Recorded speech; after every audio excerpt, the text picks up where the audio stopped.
창세기. 창세기를 잠깐 보면요. 이제 스피드 성경 통독을 한번 봅니다. 창세기를 보면은 창세기는 이제 구조가요. 보통 이제 창세기는 보통 이렇게 말합니다. 4대 사건, 4대 족장 이렇게 말을 해요. 그래서 4대 사건이 뭐냐면은 창조, 타락, 홍수, 바벨탑 이렇게 이제 이야기들을 하는데 성경을 보면 성경 전체의 구조는 사실 창조 은혜를 주시고 타락을 하면은 심판을 하고 그 심판 가운데 다시 은혜를 주시고 은혜를 받은 사람이 또 타락을 하고 타락을 하면 심판하고 심판 가운데 은혜가 있고 이게 성경의 구조잖아요. 사사기의 구조기도 하고 성경 전체의 구조가 그런 구조잖아요. 그럼 창조가 은혜잖아요. 은혜. 타락, 홍수, 심판. 창조는 은혜고 그다음에 사람이 타락을 했어요. 그 타락에 따른 심판이 왔어요. 홍수. 그러면 여기에서 바벨탑이 바로 나오면 안 되죠. 왜냐하면 바벨탑은 타락이니까. 은혜, 타락, 심판, 타락 그렇게 하면 은혜가 또 나와야 되죠. 그래서 창 9장에 무지개 언약을 하나 더 넣었어요. 창조, 은혜, 하나님의 은혜 가운데에서 은혜로 창조하셨는데 사람이 타락을 합니다. 그리고 홍수가 일어나서 심판을 당해요. 무지개 언약을 통해서 다시 사람을 은혜를 주셔서 회복시키시죠. 그리고 바벨탑 사건을 통해서 다시 타락하는 모습을 보여주고 이 타락한 것이 계속 가요. 언제까지 계속 가냐? 최후 심판까지 하는 거예요. 1장부터 11장까지가 원역사라고 하고 원역사 이후에는 다시 이런 인류에 대한 역사가 등장을 하지 않죠. 왜 등장하지 않느냐면은 뭐 계속 똑같은 이야기이기 때문에 등장하지 않습니다. 그리고 4명의 족장. 은혜 타락, 심판, 은혜 타락 이게 죄의 사이클이죠. 예, 감사합니다.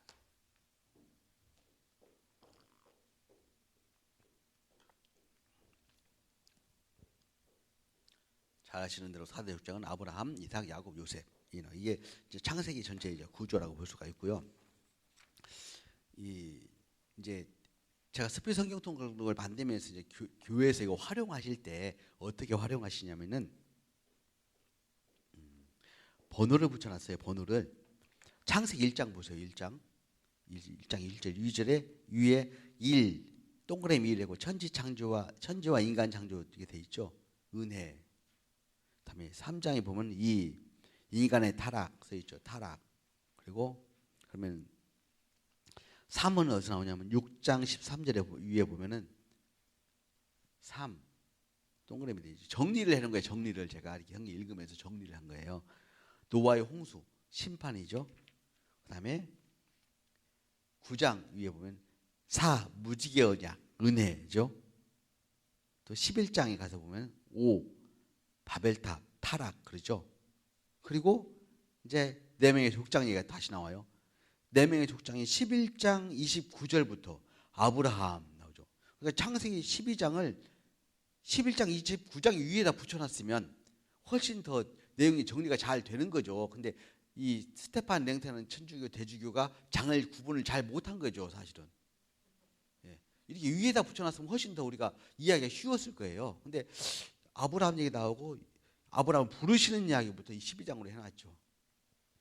창세기 11장 29절부터 25장 18절까지 아브라함 얘기가 나와요. 25장으로 쭉 가보면 역시 또 이게 25장 20절에 보면 이삭 나오죠. 이삭. 창세기 25장 19절에서 28장 2절까지. 그리고 28장 30절 위에 가보면 야곱 세 번째 족장 이야기가 나오고 그리고 또 37장 가보면은 요셉 37장 1절에서 50장까지 네 번째 족장 얘기가 나오고 이렇게 번호를 붙여놨어요. 그리고 또 다른 번호가 있는데 번호들을 붙여놨어요.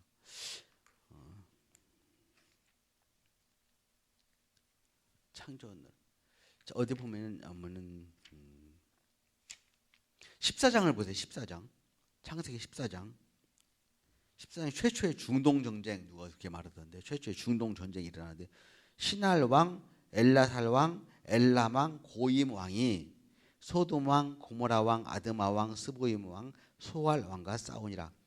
하얀색 동그라미 왕들이 까만색 동그라미 왕들과 싸웠어요. 몇 대 몇으로 싸운 거예요? 4대 5. 금방 알죠? 근데 이것을 그냥 번호를 안 붙여놓으면 몰라. 절대. 그래서 이렇게 번호를 붙여놨어요. 그리고 다음에 어디를 보냐면은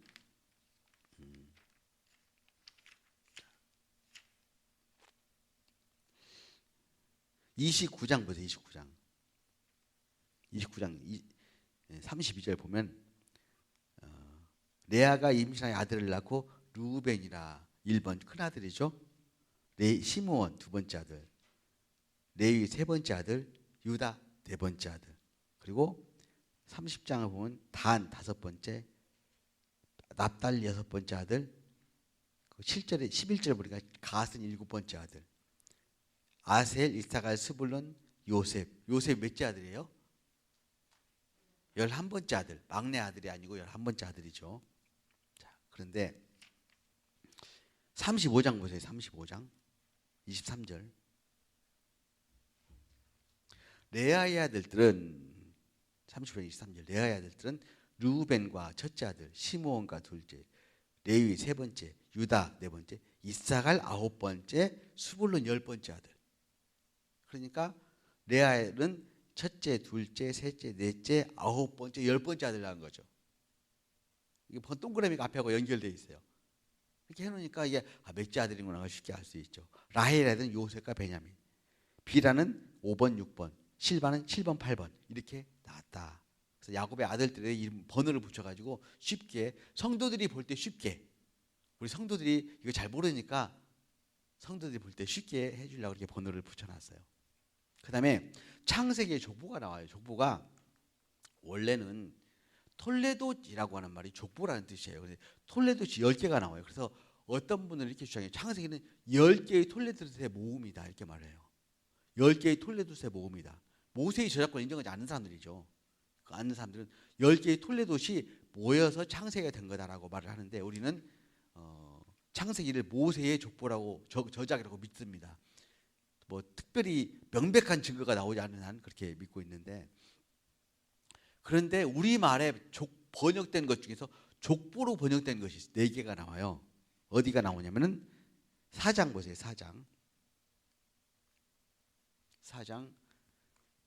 가인의 족보가 나와요. 에녹, 라멕, 야발, 유발, 두발, 가인. 족보는 지금 뭐가 다른 거죠? 어저께 배운 바에 의하면 장르가 다른 거죠. 장르가.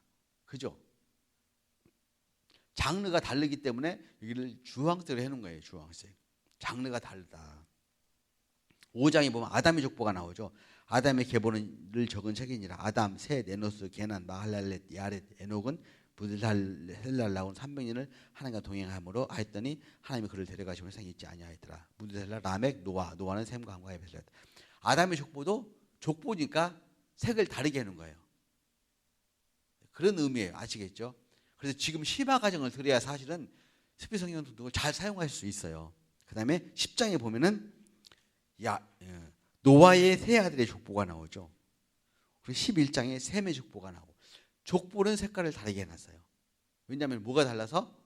장르가 다르다. 창세기에서 그래요. 창세기는 족보가 달라. 그리고 넘기다 보면은 주황색이 다시 한 번 더 나와요. 38장에 주황색이 나와요. 38장에 주황색이 나와요. 38장에 나오는 주황색은 유다와 다말 사건인데, 그 후에 유다가 가나안 사람 수아라는 자를 딸을 보고 동침하니 아들을 낳으니 첫 번째 아들 엘, 두 번째 오난, 세 번째 셀라. 그리고 넘기면 29절에 보면은 네 번째 베레스, 다섯 번째 세라를 낳았다. 그러니까 유다가 아들 몇 낳은 거예요? 5명. 5명 낳았죠. 근데 이 38장 사건은 삽입이에요. 그건 삽입이라는 걸 누구든지 알 수가 있어요. 너무너무 명백해요. 왜냐하면 37장에 보면은 37장 28절부터 봐요. 요셉을 은 20에 팔매 그 상인들이 데리고 애굽으로 갔더라. 그 미디안 사람들은 그를 애굽에서 친위대장 보디발에게 팔았더라. 38장 넘어가서 39장 애굽 사람 보디발이 요셉을 사니라. 이렇게 이어져야죠. 사실은 중간에 유다이가 들어간 건 이상한 거죠. 그죠? 이게 엉뚱한 이야기가 들어갔잖아요. 그래서 이걸 삽입이라고 봐요. 삽입. 이 삽입을 누가 했느냐?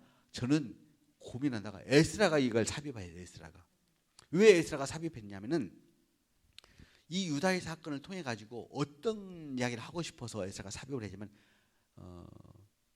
룻기 4장을 가봐요. 이 창세기 38장을 딱 잡고 룻기 4장 가요. 사사기 룻기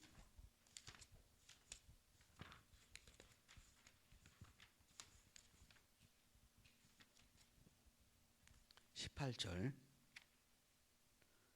베레스의 계보는 이러하니라. 베레스 헤스론 람 아미나답 나손 살몬 보아스 오벳은 이세를 낳고 이세는 다윗을 낳았다. 이렇게 되어 있죠. 근데 창세기 38장 다시 와서 잡고 이렇게 왔다 갔다 하세요. 38장 26절부터 봅니다. 유다가 이르되 그는 나보다 옳도다. 해산할 때에 본이 쌍테라. 그 이름을 베레스라 헤라라 세라라 베레스라 세라라 불렀더라. 그리고 딱 넘겨서 룻기 베레스의 계보는 이러하니라. 베레스 헤스론 람 아미나답 나손 이렇게 이어지는 거예요. 족보가 이렇게 이어지도록 편집을 한 거예요. 에스라가 이렇게 편집을 해야 다윗 왕의 족보에 근거가 생겨요. 다윗 왕의 족보에 근거가. 창세기에서는 다윗 왕의 족보가 나오고 유다의 사건이 안 나와버리면 다윗 왕의 족보가 나오지 않기 때문에 이것을 에스라가 삽입을 해서 이렇게 만들었다라고 저는 이제 생각을 해요. 그 다음에 창세기에 대한 이제 스피 성경 통독의 내용은 이제 끝났어요. 이건 에스라의 편집을 하나님